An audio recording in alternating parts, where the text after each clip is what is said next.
Welcome back to the Lawn Engineer. So I've got a special project. My daughter wants to get into golfing. So I've collected some of these old golf clubs and I want to cut them down for her so they're easier to manage for her. I looked into getting some youth sets, but they seem pretty overpriced actually, and the quality of clubs isn't as good as what you have for standard clubs. So I'm just going to take some standard clubs here and cut them down. So the first thing you want to do is remove the grip.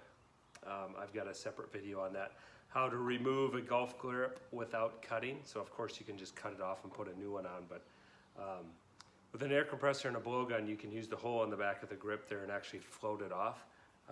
Maybe I'll show that later on here, but the first step, so we gotta remove the grip, then we gotta determine what length we need on the club here. So what you want to do is do the floor to wrist measurement. So put your arms down straight, or have your child put their arms down straight and measure from the floor to the crease in their wrist there. And in my case happens to be 25. The standard for an adult standard length club is 35 inches for male clubs. So basically you subtract off of that. The next thing we want to do is check where the club that you have is. So that's as simple as taking our tape measure from our end down here, and it doesn't have to be perfect, but I'd get 43 inches. This is a 3-wood. And I just did a Google search for standard 3-wood length, and lo and behold, it's 43 inches. So our standard 35 floor to wrist to our measured 25, that's 10 inches different.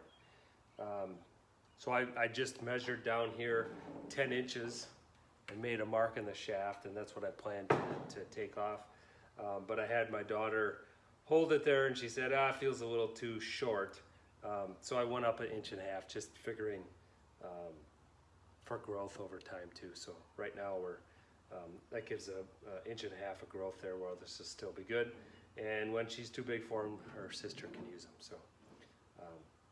So I've got my mark there where I settled on the length. Now it comes to cutting it. Now we could use pretty much anything to cut this thing. You could use a cutoff wheel and a grinder. You could use a hacksaw. I'm going to use a tubing cutter for plumbing. So this is pretty standard to cut copper pipe. And all we do here is clamp it on. And it's got a cutting wheel and then 2 rollers. So we just tighten this baby up and rotate it around our shaft here, tighten it up a little bit more, rotate it around, give it a little, as we do this. We can hold the club between our legs there, we get a bit. There you go. So basically that scores it around the edge there. And just the mechanism it uses that we're rotating around gives you a nice even cut. But there I'm cut, so all that's left to do is put that grip back on. All right, so I've got my air line from my air compressor. I've got my blowgun. This was a blowgun kit for air compressor. Comes with all these different needle types. This inflation needle I found works pretty good on these grips. So what we want to do is supply air pressure to this hole in the back of the grip, and that basically works like a air hockey table and puts a layer of air around here and just kind of lets this thing slide right down. Now this hole in the back's a little loose, so what you have to do is push on it pretty tight here and have this tapered area seal on there, but it should work. I used it to get it off.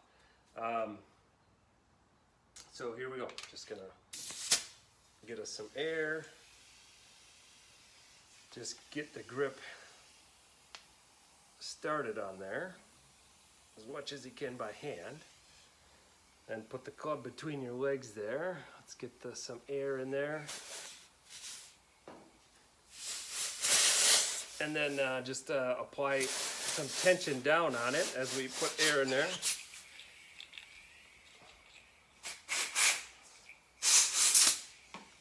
There, slid right down on. There. We got a finished club for a child.